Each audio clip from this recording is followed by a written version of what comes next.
Hello guys, in this video I'm going to show you how to share a status in the Beep application.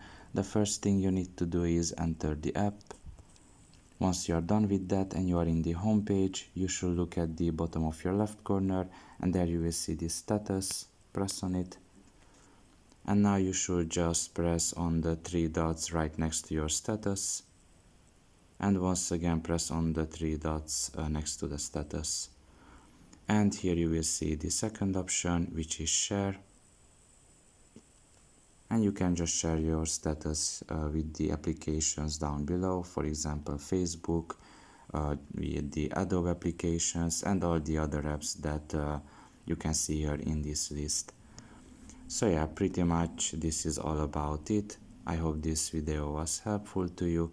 Thank you for listening and see you next time. Bye bye.